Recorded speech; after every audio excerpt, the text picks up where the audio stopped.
রূপালী পর্দার আবির্ভাবের বহু আগে থেকেই মানুষের হৃদয়ে বিনোদনের প্রধান খোরাক ছিল নাটক। তবে নাট্যকর্মীদের কাছে থিয়েটার কেবল আনন্দদায়ক কোনো মাধ্যম নয়, বরং এটি অন্যায় ও শোষণের বিরুদ্ধে এক শক্তিশালী প্রতিবাদ ও প্রতিরোধের ভাষা। যুগের পর যুগ ধরে মানুষকে একই সুতোয় গেঁথে রাখার এক অনন্য ক্ষমতা ধারণ করে আছে এই জীবন্ত শিল্প মাধ্যমটি। প্রাচীন গ্রিস থেকে শুরু করে আজ অবধি থিয়েটার বা নাটক শিল্প ও বিনোদনের অন্যতম জনপ্রিয় মাধ্যম হিসেবে দর্শকদের মুগ্ধ করে আসছে। প্রতি বছর ২৭ মার্চ বিশ্বজুড়ে পালিত হয় বিশ্ব নাট্য দিবস।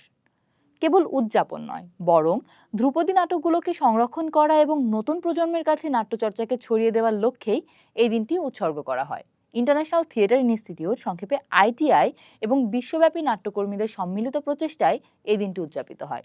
১৯৬১ সালের জুনে ভিয়েনার আইটিআইয়ের নবম বিশ্ব কংগ্রেসে ফিনিশ সেন্টারের পক্ষ থেকে আরভি কিমিমা প্রথম এই দিনটি প্রবর্তনের প্রস্তাব করেন। স্ক্যান্ডিনেভিয়ান দেশগুলোর সমর্থন ও ব্যাপক উৎসাহের মধ্য দিয়ে এই প্রস্তাব গৃহীত হয়। বাংলাদেশেরও রয়েছে থিয়েটার চর্চার এক ইতিহাস। এদেশে স্বাধীনতার আগে নাট্যচর্চার পথ ছিল অত্যন্ত কণ্টকাকীর্ণ। তখন মঞ্চে কোনো নাটক মঞ্চস্থ করার আগে তার পাণ্ডুলিপি বা স্ক্রিপ্ট বাধ্যতামূলকভাবে পুলিশকে দেখাতে হতো।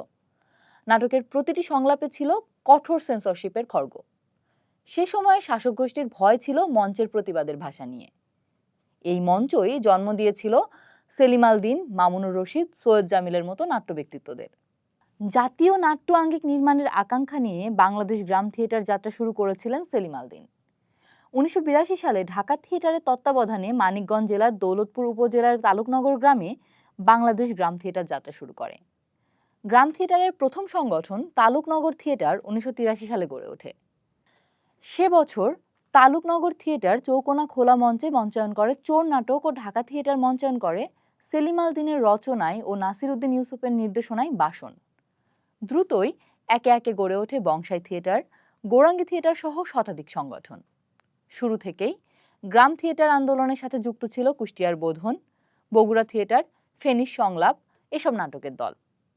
এছাড়াও হুমায়ুন ফরিদি থেকে হালের জনপ্রিয় অভিনেতা মোশাররফ হোসেন, চঞ্চল চৌধুরী, বৃন্দাবন দাস, শাহনাজ খুশি কিংবা বন্যা মির্জা, এদের প্রত্যেকেরই পর্দায় আসার আগে হাতেখড়ি হয়েছিল মঞ্চে। আবার ভারতের জনপ্রিয় সব অভিনেতা ঋত্বিক চক্রবর্তী, নাসির উদ্দিন শাহ, নওয়াজুদ্দিন সিদ্দিকী, সৌমিত্র, অনির্বাণ কিংবা মহানায়ক উত্তম কুমারও থিয়েটার থেকে উঠে আসা অভিনেতা।